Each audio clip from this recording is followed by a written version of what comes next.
널리 퍼진 믿음과는 달리 여왕의 왕실 근위대원들은 말은 할 수 있지만 아주 특별한 상황에서만 할 수 있어요. 사람들이 너무 가까이 다가오거나 공격적일 때 말이에요. 여러분이 이들을 방해한다면 아마 여왕 근위병에게 길을 비켜라 라는 소리를 듣게 될 거예요. 여담인데 여러분을 밀어버릴 가능성이 높으니까 길을 가로막지 마세요. 또 셀카에서 웃고 있는 모습을 절대 볼 수 없을 거예요.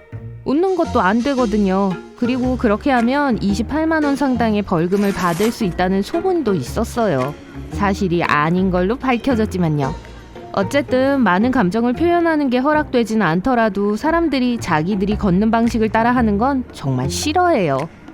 하지만 규칙과 규정만 있는 건 아니에요. 때때로 즐길 수도 있어요. 근위병 교대식에서 군가를 연주하지 않을 때 오케스트라는 스타워즈나 인디아나 존스 사운드 트랙과 같은 더 재미있는 곡들이 있는 플레이리스트로 전환해요. 근위병들은 오랫동안 똑바로 서 있어야 하는 만큼 움직일 수도 없고 심지어 건강을 위해 그렇게 하는 게 권장돼요. 그래서 10분마다 한 번씩 여러분은 근위병들이 왼쪽으로 돌아서서 약 10보 정도 전진하고 돌아서서 원래 위치로 가는 걸 볼 수 있을 거예요. 안타깝게도 그게 그들이 할 수 있는 유일한 동작이에요. 그럼 말을 하거나 많이 움직일 수도 없는데 그 많은 시간 동안 뭘 하냐고요? 그들은 상상력을 써야 돼요. 머릿속으로 노래를 부르고 가사를 기억하려고 노력해요. 어떤 사람들은 마음속으로 영화의 모든 장면들을 순서대로 다시 돌려보면서 전체를 하나로 합치려 하기도 하죠. 대중과의 상호작용에 대한 규칙은 아주 이례적인 상황에선 묵과됐어요. 이 사진은 심지어 온라인에서 입소문도 났죠. 버킹엄 궁 밖에서 근위병이 폭염 속에서 민간인으로부터 마실 물을 받는 모습이 목격되었을 때였어요. 기온이 40도를 넘어서자 많은 옷을 껴입은 근위병들에게 몇 시간 동안 위치에서 철수해서 그늘에서 휴식을 취하는 게 허용됐어요. 또한 런던의 평균 날씨에 비해서 비정상적으로 더운 온도에 대처해 보려고 전기 선풍기를 쓰는 모습도 보였어요. 말들도 보살핌을 받았죠. 종종 몸에 물을 묻혀주고 마실 물도 끊임없이 줬어요. 하루 종일, 가끔 날씨가 진짜 안 좋더라도 계속 서 있는 게 지루해 보일 수도 있지만 근위병들은 가끔 흥미로운 사람들을 만날 기회가 있어요. 그들은 대통령, 총리, 그리고 유명 인사들을 보게 돼요. 어떤 근위병들은 여왕 폐하를 직접 만나는 기쁨을 누렸어요. 그리고 어떤 근위병들은 여왕과 왕실의 다른 구성원들과 좋은 대화를 나눴던 일을 회상했죠. 그리고 근위병들이 화장실에 가야 할 때는요, 화장실 가는 시간이 허용되지 않기 때문에 꽤 많이 조절해야 돼요. 또 어떻게 기절해야 하는지에 대한 규정도 있어요. 더위를 먹거나 얼마나 피곤한가에 따라 그런 일도 가끔 일어날 수 있는데요. 기절할 때는 위험 있는 자세를 유지해야 돼요. 그래서 가끔 근위병들이 우아하게 땅에 엎드려 있는 사진들을 볼 수 있는 거예요. 근위병들은 특별히 왕실을 위해 일하기 위해 채용된 건 아니에요. 모두 진행 중인 군 경력을 갖고 있고 교대로 버킹엄 궁전을 지키는 역할을 하죠. 알고 보니 여왕의 근위병들은 나폴레옹으로부터 검은털 모자에 대한 아이디어를 빌린 거였어요. 이 거대한 모자들은 18세기로 거슬러 올라가요. 이것들은 상대방을 위협하고 군인들의 키를 더 커 보이게 하기 위해 그렇게 디자인됐어요. 종종 프랑스 군대가 착용했고 나중에 영국에도 도입됐죠. 다른 종류의 모자와는 달리 목을 추가로 보호하기 위해 모자를 턱 대신 착용자의 입술 아래에 고정하게 되어 있어요. 이 모자는 높이가 45cm고 무게가 4kg이나 나가기 때문에 근위병들은 그걸 지탱하기 위해서 인상적인 목힘을 가질 필요가 있었죠. 모자는 비가 오면 더 무거워져요.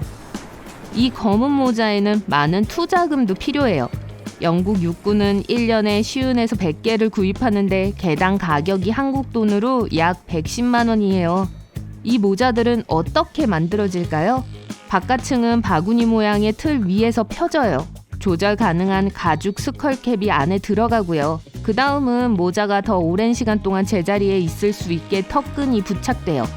놀랍게도 근위병들은 모자가 시원하게 해준다고 해요. 그중 일부는 너무 꽉 끼고 적응하는데 시간이 좀 걸리는 턱끈에 대한 불평을 하긴 하지만요. 모든 검은 털 모자가 같은 건 아니에요. 자세히 보면 특정 연대에 해당하는 다양한 색의 깃털 장식을 볼 수 있을 거예요. 예를 들어 콜드 스트림 근위대는 오른쪽에 빨간 깃털 장식을 달고 있어요. 근위 보병 연대 병사들은 왼쪽에 있고요. 반면 아일랜드 근위대는 파란색 깃털을 하고 있어요. 그 특정 종류의 모자를 쓰는 영국 육군은 총 7연대예요. 근위병이 되기 위해서는 영국 육군 모집 배터리 또는 발브 테스트를 통과해야 합니다. 이건 기본적으로 1년의 시간 제한 문제를 포함한 컴퓨터로 치는 시험이에요. 지원자가 정보를 빠르고 정확하고 논리적으로 처리하는지를 점검하기 위한 시험이죠. 또 하루 작업이 24시간 이상 지속될 수 있기 때문에 많은 인내심도 필요해요. 그리고 근위병들은 이 24시간 중 6시간까지 서 있을 수 있어요. 물론 외모 때문에 선택되지는 않지만 키는 꽤 커야 할 필요가 있어요. 170cm에서 190cm가 주로 보통이에요. 준비가 잘 되어 있지만 여왕의 근위병들은 적어도 한 번은 속수무책이었던 적이 있어요. 예를 들어 1982년 마이클 페이건이라는 남자가 버킹엄 궁전에 배치된 근위병들을 간신히 지나쳐 여왕의 침실까지 침투했어요. 경찰이 결국 그를 체포하기 전까지 대화를 나눴다고 해요. 우리 대부분은 버킹엄 궁전에 대해 말할 때 이 빨간 튜닉을 입은 경비병들을 떠올립니다. 하지만 이들은 다른 왕실 랜드마크도 경비해요. 그래서 여러분이 웰링턴의 병영, 윈저의 빅토리아 병영, 울리치의 왕리 포병대 기지에서 근위 보병 연대를 볼 수 있는 거예요. 빨간 튜닉 같은 경우 실용적이고 비용 절감적인 이유로 이 색이 선택됐어요. 근위대원이 다쳐도 눈에 잘 띄지 않을 거예요. 더군다나 그 당시에는 빨간색이 제일 싸고 쉽게 구할 수 있는 직물 염료였기 때문에 영국 군인들은 이 색을 입고 있어요. 그런데 근위병들이 늘 빨간색을 입는 건 아니에요. 4월부터 10월까지의 여름 날들 동안 이 색을 선택해요. 가을과 겨울 동안은 더 추운 온도와 비를 고려할 때 훨씬 더 실용적인 회색 코트로 바꿔요. 근위병의 유니폼은 계급에 따라 다른 표시가 되어 있어요. 그들이 착용하는 메달은 각 자켓의 왼쪽 가슴 위에 달려있는데 각 경비대가 수행한 군사 투어를 나타내요. 금색 단추는 비밀스러운 의미를 갖고 있어요. 연대에 따라 특정한 방식으로 배치돼요. 예를 들어 영국 왕실의 근위 연대는 제2연대로 편성되어서 단추를 2개 갖고 있어요. 여왕의 근위병은 36명의 군인과 3명의 장교로 구성되어 있어요. 하지만 여왕이 집에 있을 때는 그중 4명만 궁 밖에 서 있고 여왕이 없을 때는 단 2명만 서 있어요. 그들은 버킹엄과 세인트 제임스 궁전 앞에서 근위병 교대식이라는 행사를 거행해야 해요. 약 45분 지속되며 관람객들은 무료로 관람할 수 있어요. 근데 근위병들이 다 남자는 아니에요. 여성이 영국군 전투 집단에 특히 보병 부대에는 참여할 수 없었던 건 사실이에요. 하지만 2017년 메건 쿠토라는 이름의 캐나다 군인이 군대에 입대할 수 있는 자격을 얻었어요. 그녀는 같은 해에 여왕 근위병의 첫 여성 대비가 됐죠. 겨우 24살이었을 때 말이에요. 잘했네요.